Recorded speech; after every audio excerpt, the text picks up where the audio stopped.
Hello, everyone. Thank you so much for joining us. We start Parshat Bo, 10 different lessons that we're going to learn from this week's Parsha. And we're going to start from the very beginning of the Parsha. Vayomar Hashem el Moshe, Bo el Paro. Hashem is commanding Moshe to go to Paro, and yet he uses the word Bo, which means to come to Paro.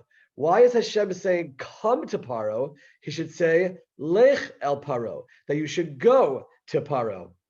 Says the Kotzker Rebbe, it doesn't say lech el Paro, mishum she'ein holchim me'et Hashem itbarach. You never leave from Hashem. It's not go as if you're going to leave from Hashem. Mala kol aretz kevodo, the whole world, malokol aretz kevodo, the whole world is filled with Hashem's glory. And therefore, when it says bo, listen to these beautiful words. The Kotzker Rebbe says, it's as if Hashem said, bo iti, come with me, ki itcha ani. Because I, Hashem, I am together with you. Bo, come with me, Moshe. I am coming with you to Paro because I am with you always. I'm everywhere in the world. I'm not contained to one place. God is not bound by space, and therefore he's with us always. As the Ramah says in the beginning of Orach Chaim, right at the beginning of the Shulchan Aruch, Shiviti Hashem lenegdi tamid. I place God before me always. Huklal gadol baTorah. It's a really important, big rule, great rule in the Torah. Uv'ma'alot tzadikim. And it's also an attribute which the righteous people live with. It's not just a philosophical or theological concept that Hashem is with us everywhere we go, but it has real life practical ramifications, especially for those who are righteous. Asher holchim lifnei Elokim, because they live their lives before God. Ki ein yeshivat ha'adam tenuotav asakav v'hu levado beveito.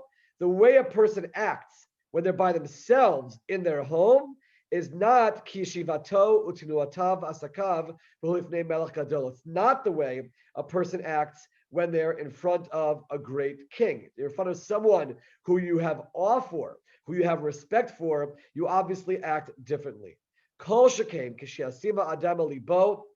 All the more so when a person places in his heart, Shehamelech Agadol Kadosh Baruch Hu Omeid Alav Roba Masav. When you realize that everywhere you are in life, Kadosh Baruch Hu is seeing what you are doing. He's seeing your actions. He's seeing the way you speak. That is a message that we have to internalize about this idea of Bo El Paro. Hashem is with us everywhere, and that should impact the way that we act. If that's a reality, not just a concept that's out there, but a reality that Hashem is there seeing everything that we do, that should impact the way that we act and inspire us to act properly. And that's certainly lesson number one of the Parsha, the Bo El Paro.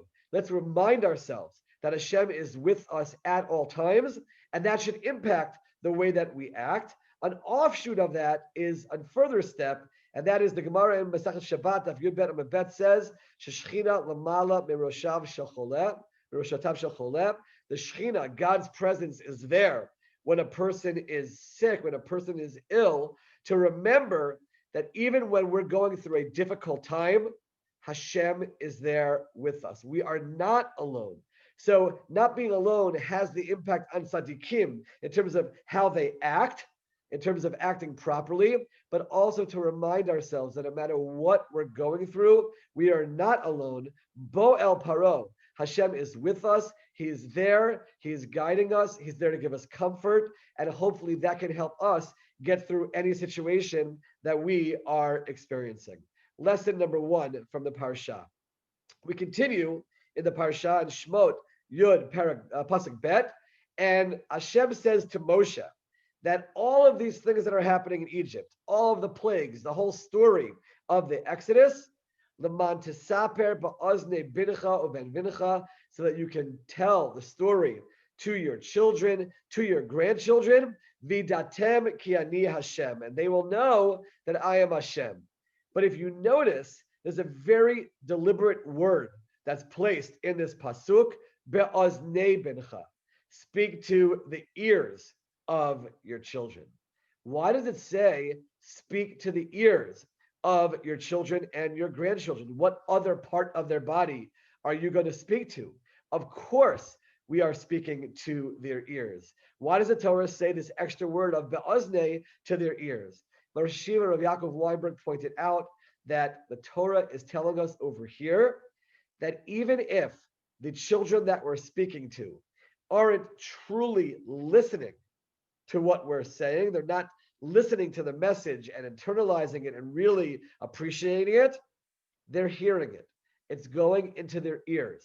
And you should tell the story of Yetziat Mitzrayim, and you should tell our entire Masorah. You should share spiritual things, even if it's just going into their ears. By the way, this can apply to children at the youngest of ages, even when they're total infants. We have in the Haggadah, we have the She'ena Yodea Lish'ol, doesn't know how to even ask a question, at petachlo. You're supposed to open up to them and tell them about our traditions and tell them about Hashem and tell them about our spirituality. It's just going into their ears. It's not really being processed by their brains, by their minds. They're not really understanding what you're saying. It makes a difference. There's a neshama, there's a soul that's there, and it's hearing what we are saying. The Rosh Hashiva pointed out that the Rambam in Hilchos Talmud Torah, Perek Aleph, Halacha Vav, says, Me'ematai aviv chayav lalamdo Torah. When are you supposed to start teaching your child Torah? Mishiyatchil ledaber. Once they begin to speak. Once they begin to speak, they're not really understanding things at that point. They're just saying words and repeating what they're hearing. They're not really processing the things that we teach them. At that point, you start teaching them. And the Rambam says very deliberately, what do you teach them?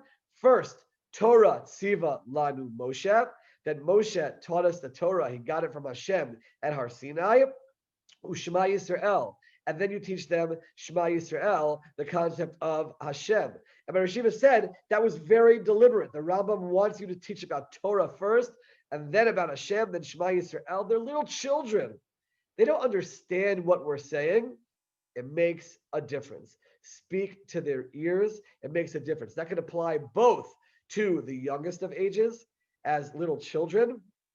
One could even say when the baby's in the womb and scientifically they're able to hear what's happening outside. So when their children are young, teach them Torah already from the youngest of ages, very, very specific. Torah Tziva Lanu Moshe, and then Shema Yisrael. But even if they're older and the way we see it, they're not listening to us. They're not processing what we're saying. You keep teaching Torah. Torah reaches the neshama. It has an impact, and that is the message, lesson number 2 of Laman Tesaper Be'oznei Bincha. Speak to their ears. It makes a difference. It impacts the neshama. Continuing on that theme about education, Shmot Yud Psukim Tet through Yud Aleph, when Moshe is telling Paro who he wants to go with him to leave Egypt to go worship Hashem, Moshe Ben Areinu Uvizkenenu Nelech. We're going to go with our young people, and we're going to go with our older people. We're going with everyone. We are going with everyone, and he emphasizes first the youngest children, Bivanenu Uvnotenu, with our daughters and our sons, with everything. Vayomer Alehem. What does Paro say? No, just the Gvarim, just the adults. Paro understood what Moshe was trying to do. Moshe was saying, we are going to educate our youngest children about their God, about their traditions, about why they're special, about where they're headed as a people. And it's not being in slavery. Paro said, no. You want to take the adults? Take the adults. The children are staying because he understood the impact it would have if it goes to the children, if they're taught about this God as well. It says in Netziv, why did Moshe say the youth as well? Shagam heim chayavim ba'avodah. They are also obligated in serving this God. We are not a religion. We are not a faith that says the older people serve God, leave the children alone. Whatever they decide as they grow older, they'll decide. No. The key to our survival, and one of the keys to our survival, is education to the children at the youngest of ages. Before, in lesson number 2, we talked about even as babies. Now I'm talking about children who can understand. They understand what's going on. We immediately get them involved in mitzvah observance. Says the Gemara in Sukkah, Daf Membet Amud Aleph, Katan Hayodea L'Naneya. A child who knows how to shake the lulav, chayav belulav. You have to make sure that they're shaking the lulav. Nitatef, the boy who knows how to wrap himself in the tzitzit, chayav b'tzitzit. They're chayav in tzitzit. This is a fundamental idea. The Rambam in Hilchot Talmud Torah talks about the mitzvah of chinuch, that we are a hands-on religion when it comes to teaching our children. And he goes through all the details. And he says, by the way, it doesn't only apply, certainly applies to our children, it applies to our grandchildren as well, as it says, and to anybody. To anybody who you can teach, we are supposed to teach. They are all called our children. This is the idea of giving over the Masorah. You have to hire someone, pay that tuition to someone to teach your children as well. And he says this is the most important idea in Judaism because that's what keeps our religion going. Bina'areinu, they come first, and then zkeneinu, because lesson number 3 is the primacy of chinuch, and chinuch not just in teaching the Torah, but in getting them to practice it. If we're going out of Egypt to serve God, the children are coming with us. And Moshe sets that message for us from the very beginning of our existence as a nation, to understand how important it is not to be hands-off when it comes to mitzvah observance, when it comes to shul. It's not, oh, the adults go, the children, when they grow older. No, we apply it at the youngest of ages to our children as soon as they can understand what they're doing. And that is one of the keys to our survival as a nation. Speaking about survival as a nation, we go to the next few lessons. We are taught the beginning of Perek Yud Bet, Shemot, the first mitzvah the Jews are given as a nation. HaChodesh Hazeh Lachem, Rosh Chodashim, Rishon Hu Lachem, L'Chodshei Hashana. This month, Nisan, is the first month of the year. This is the first month for the Jewish people, the mitzvah of Rosh Chodesh. Going back to Rashi, way back in the beginning of the Torah, the first pasuk, what did Rashi say? Amar Rabbi Yitzchak. By the way, some say he was quoting his father, giving his father kavod in the very first Rashi in the Torah. Lo hayat tzarich lahatchilat Torah ela mehachodesh hazeh lachem. The Torah should not have started with Breshit. It should have started with HaChodesh Hazeh Lachem, Shehi Mitzvah Rishona Shenitztavu Ba Yisrael. It's the first mitzvah the Jews were given as a nation. If I would ask you, what do you think the first mitzvah the Jews are given as a nation should be? I'm sure some of you would say Shabbat, Kashrut, Tarat HaMishpacha, family purity, maybe tzedakah, charity, ben adam l'chavero, how we act towards other people. Loving other people like ourselves. I don't think any of us, if we were given the options, would have chosen the mitzvah of Rosh Chodesh.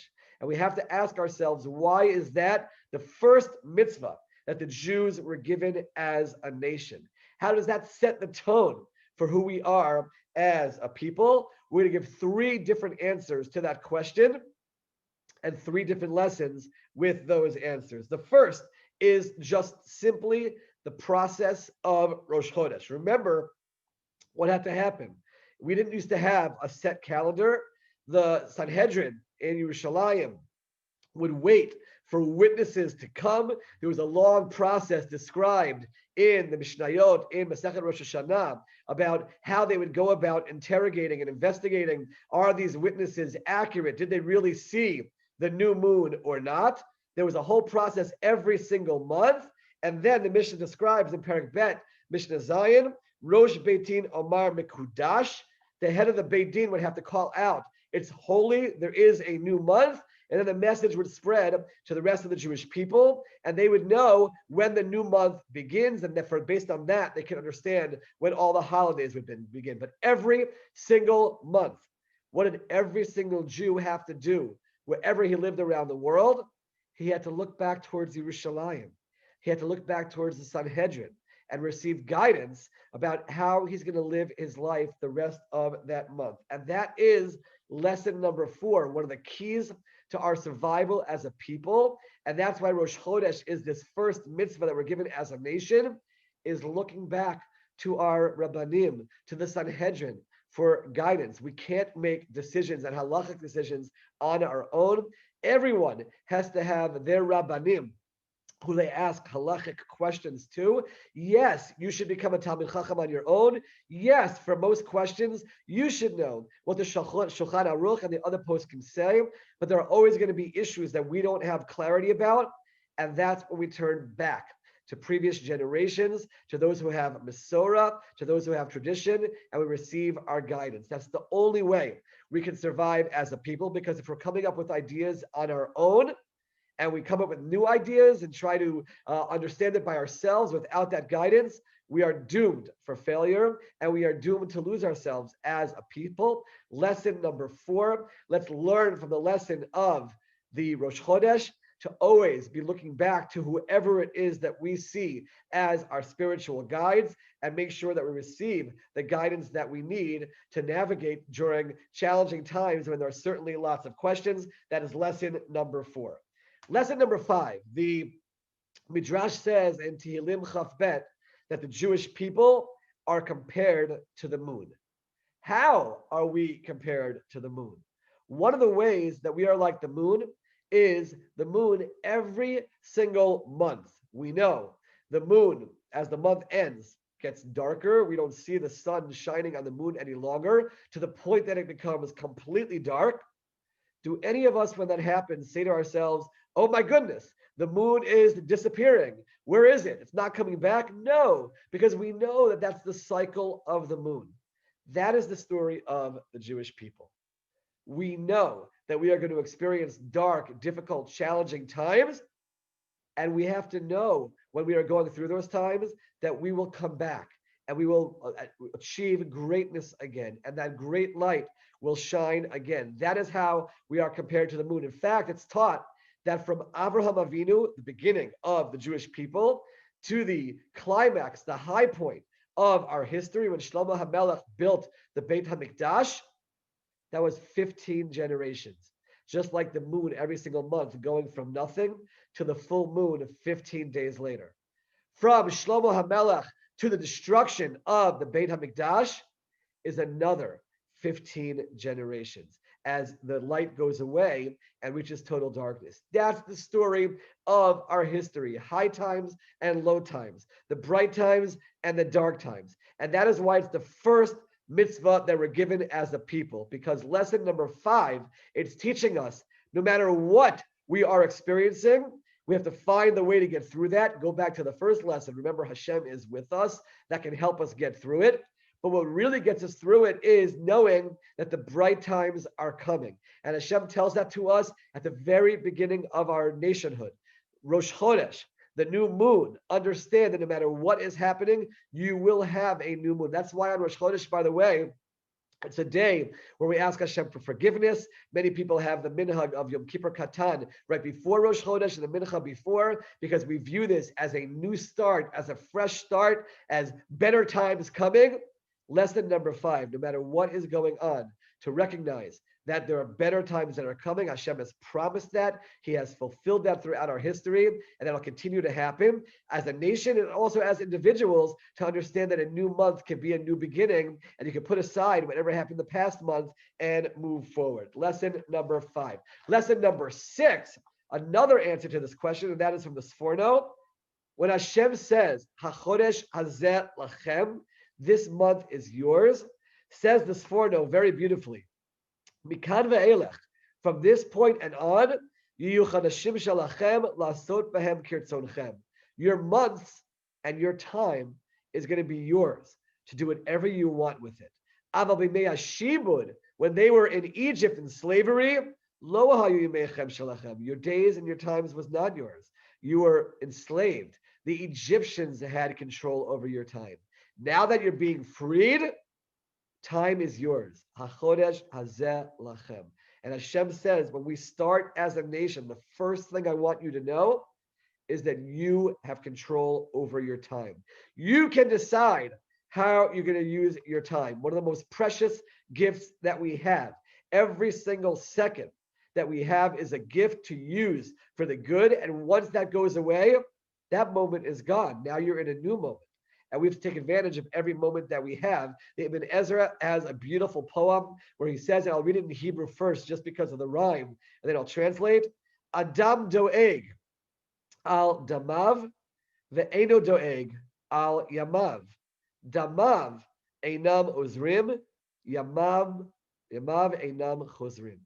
People worry about their money, about losing their money, but they don't worry about their time and losing their time and wasting their time. But your money ultimately, eternally doesn't help, and your days are not coming back. Time can never be replaced. That's lesson number 6. Hachodesh hazel lachem. Hashem is telling us time is yours. Use it wisely, take advantage of it, and that's the gift that we have that is in our control to decide how we're going to act. Let's make sure that we use our time wisely, take advantage of every single moment that we have for the good. Moving on to Parshat, Hashem talks about the Korban Pesach, which the Jews are going to take, and it says that they have to gather together as a group. You're going to eat it together with other people. You can have nothing left over of the Korban Pesach until morning. An entire animal has to be eaten. Says the Shulchan Aruch, you should make sure to eat the Korban Pesach not just all night, but try to eat it by midnight. What is going on over here? Why is there this mitzvah to eat this entire animal within a very specific time frame, which makes it almost impossible? The Shulchan Aruch says, till Chatzot, you have to gather many, many other people to eat together with you. Why is that the command?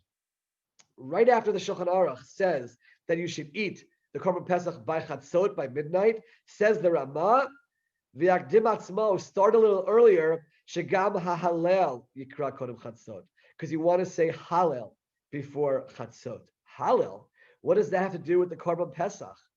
The message is so clear. The Korban Pesach is a Korban Todah.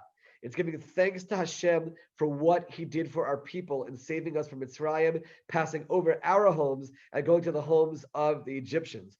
Korban Todah, if you fast forward the Torah to Vayikra Perek Zayin, you'll see the Korban Todah had all kinds of bread that was eaten together with it. You also had to finish it very quickly. You just had the one day, the one night. Why? And the message of the Korban Todah was, if you have thanks to Hashem, if you have something that Hashem did for you, don't keep that to yourself. You're going to have to share that with other people. You have to finish up the korban and all the breads, all the different foods that came along with it, the loaves of bread, by one day. You're going to have to invite other people to join you, and that will force you to tell them about the wonderful things that happened to you. And that is what the Korban Pesach is about. It's gathering together. We have to bring many people together and sit together and share the great things that Hashem did with us, because otherwise there's no way we'll finish it all by the time frame that is required. And that is the whole message of the Korban Pesach and the Korban Todah, to share the thanks that we have to God with others and not keep it to ourselves. The whole idea of Birkat HaGomel, of standing up in shul and saying thank you to Hashem for something that happened to us, is that people will then say, oh, what happened? Why are you benching Gomel? Today, unfortunately, it's become, we just assume that the person was traveling, they flew over the oceans. But no, it's supposed to be that you say, wait a minute, why did this happen? What good did Hashem do for you? And you share it with those people. That is what we're supposed to do when we experience something that Hashem has done for us. Lesson number 7. When you feel that Hashem has done something good for you and has helped you, share it with other people. Inspire other people about the greatness of what Hashem has done for you. That will lead them to a greater and stronger recognition of Hashem. That is the entire message of gathering all these people together to eat the Korban Pesach. Moving on to lesson number 8, Hashem tells us that we're going to have to eat matzah. We can't have chametz. Yud bet, Yud zayin, ushmartem et hamatzot. You have to watch the matzot. You want to make sure that no water has come in, that it's not going to have, it's not going to rise, and it will remain as matzah instead of becoming chametz. But Chazal say those words ushmartem et hamatzot can also be read ushmartem et hamitzvot. guard the mitzvot. They're written with the same letters. Says the Mechilta, the Midrash on this pasuk, mitzvah haba li'adcha, when a mitzvah comes to your hands, al tachmitzena. Don't let it go away. Also that play on words from the chametz.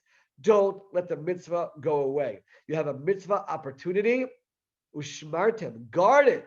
Hold it tight and make sure that you do it immediately. And that is the entire basis for the idea of his rizut, of being people who are focused and making sure that every mitzvah that comes to our hands, we rush to do it. Says the Mesilat Yesharim in Prakim Vav and Zayin, Chizut gadol tzarich adam litchazek ulitgaber bezrizut lasot mitzvah. Our nature, the Ramchal says, is to be lazy and not to be go-getters.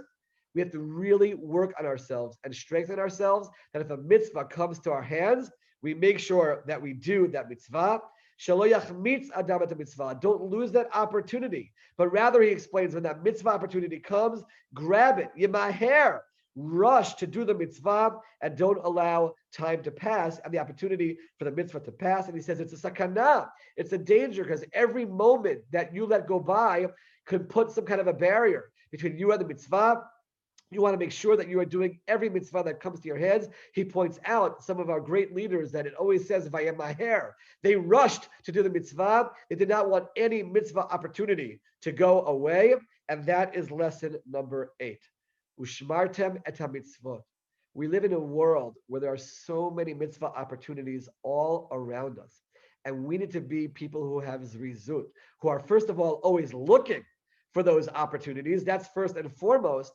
But beyond just looking for them, grabbing hold of them, rushing to them, running to the opportunity to do a mitzvah, not to allow our natural laziness to kick in and we'll sit back and sort of not move from our places. No, pick ourselves up, push ourselves, do every mitzvah that comes our way, and even look for more opportunities. Have that rizut, guard those mitzvot as if they're the most precious possessions we can have, because they will serve us well for eternity. Lesson number 8. For lesson number 9, we do turn to the whole idea of chametz and matzah. We are taught for 7 days we can't have any kind of chametz in our homes. The punishment is karet for having chametz. What is that all about? So of course, there's the element of remembering the story of Yetziat Mitzrayim.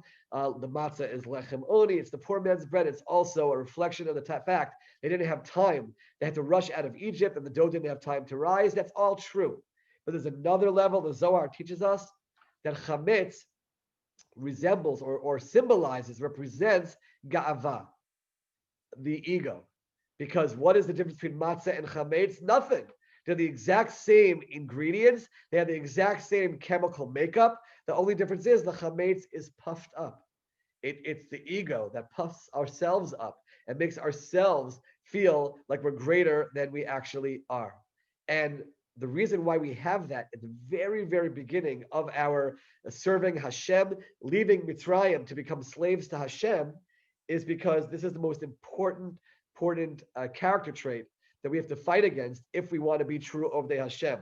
In Dvarim Hey, it says, Moshe Rabbeinu says, Anochi omeid ben Hashem uvenechem. I stand, Moshe says, between you and Hashem. Moshe being the intermediary between the Jewish people and Hashem. But there's a deeper message the Baal Shem Tov says about this pasuk. Anochi, focusing on yourself, putting yourself as the priority. Ego, Omeid ben Hashem uvenechem. That stands between you and God. If you want to have a true relationship with God, you can't. Obviously, you have to have a strong sense of self, and you have to know who you are. But ego, saying I am the greatest, it's all because of me. That's going to stand between you and Hashem. You have to recognize that whatever you have comes from Hashem, and that breaks down that barrier between human beings who naturally have a inflated ego and serving Hashem. This again, the Mesilat Yesharim talks about in Perek Chaf Bet, where he talks about ha'anava machshava. What is humility? Who sheitbonein ha'adamit amet and slow. A person should think and have as a truth. Asher ein hatilah v'kavod or imlo. We're not supposed to see our actions as something which should bring us great praise. We don't need praise. We don't need the adulation of people. We can recognize that whatever gifts we have come from Hashem, and hopefully we're using them for the right reasons. Be aware of who you are, but not to have that inflated ego. That is the entire message of matzah and chametz, and not having chametz. Why it's so serious if we have chametz during Pesach, because it interrupts the entire ability that we have to connect to Hashem. So lesson number 9, let's always work on having humility. On the one hand, recognizing who we are and certainly understanding our strengths and our talents and our abilities, but also to recognize that whatever we have comes from Hashem, to give him the credit for helping us have whatever we have and break down that barrier that enables us to serve Hashem. Finally, lesson number 10 from the Parsha, we have in Shemot Yud Bet Chaf Vav, V'hayaki amru alechem b'nechem, when your children say to you, Ma ha'avodah hazot lachem. What is this avodah? What is this worshiping that you're doing? Lachem, that you are doing. And we know the Haggadah of Pesach says, this is the Rasha. This is the evil son, so to speak. And he's asking this question. And that is in this Parsha, where we have this child who's asking, what is this that we are doing? What does the Haggadah tell us? How are we supposed to treat that child? It says, Af ata hakeh et shinav. A lot of people mistakenly say that it means to knock out his teeth, but it says hakeh et shinav, to blunt his teeth. What is that saying? There's an amazing, amazing insight over here. First of all, to recognize that the Rasha is at the table with us. Never write off a child. Never say, you can't be around us. Your door is always open and your table is always available for every child, no matter where they are spiritually, no matter how they're acting. That's the first part of lesson number 10. But also, hakeh et shinav, blunt his teeth. Blunt his teeth. Take away the sharpness. Take away the bite. Try to figure out what is it that's bothering them, because there's something that's bothering them about Judaism, about God, about Torah. There are questions that they have, and we have to be there to try to address those questions and answer those questions. And that's what we accomplish when we blunt those teeth. In fact, the well-known gematria, and I don't say very many gematrias, but Rasha and gematria is 570. Shinav is 366. What happens when you take away the bite of those teeth? You get 204, which is a tzaddik. You literally can have a tzaddik that's sitting there waiting to burst out. You just have to deal with those questions, address what's bothering them. And that is lesson number 10, where the Torah tells us and the Haggadah tells us how we're supposed to deal with the Rasha. First and foremost, we have that relationship with them. They are at the Seder table. Number 2, we try to figure out what it is that's bothering them and address it seriously and honestly, and hopefully the result will be that a tzaddik will emerge. Lesson number 10 from the Parsha. 10 different lessons that we learned from this week's Parsha. Number 1, Bo El Paro. Hashem comes with us. He is with us. Hashem is with us always. That should impact first and foremost how we act, and also recognize that he's with us in our difficult times. Lesson number 2, Ba'aznei bincha, speak to our children when we're just talking to their ears at the youngest of ages, and also if it looks like they're not hearing what we're saying, they are hearing it. Ba'aznei, it's going in there, it makes a difference for the neshama. Always be talking about spirituality and Hashem and Torah. Lesson number 3, Moshe demands, B'nareinu, we're going to go serve God with our younger people. Chinuch, the importance of recognizing that Torah observance is not just for the adults, not shul, not the actual rituals, but it's for our children as well. As young as they're able to understand what they're doing, we start training them and they start doing the mitzvot. That is one of the keys to our survival as a people, is the strength of our younger generation, and not to be hands-off at all in our education of our children about Torah and spirituality. We then shifted to the lessons from the mitzvah of Rosh Chodesh. Lesson number 4 from the Parsha, looking back to a Rav, to a Rabbanim, to someone who could guide us spiritually, as they had to do every single month to know when the new moon was. Next one, lesson number 5.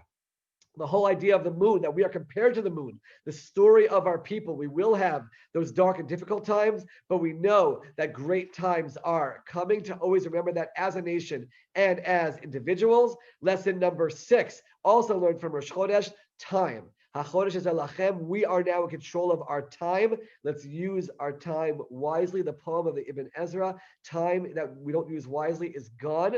Every single moment should be precious, and we should use to the best of our abilities. Lesson number 7, the Korban Pesach, the Korban Toda. We can't have thanks to Hashem just for ourselves. We have to share it with other people, inspire other people when Hashem has done something good for us. That's lesson number 7.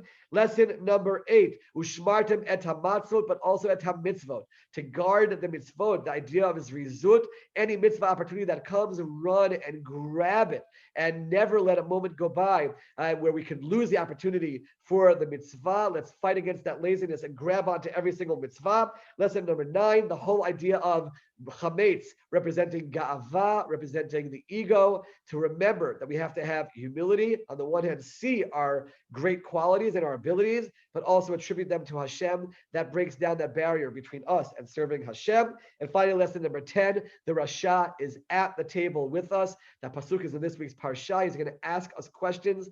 We have to make sure that we approach them with seriousness and with honesty, answer their questions, figure out what's bringing them their bite, and hopefully when we do so, a tzaddik will emerge. Well, let's try to learn from one or all of the lessons of this parsha, and wishing everyone a Shabbat Shalom. Thank you so much for joining us.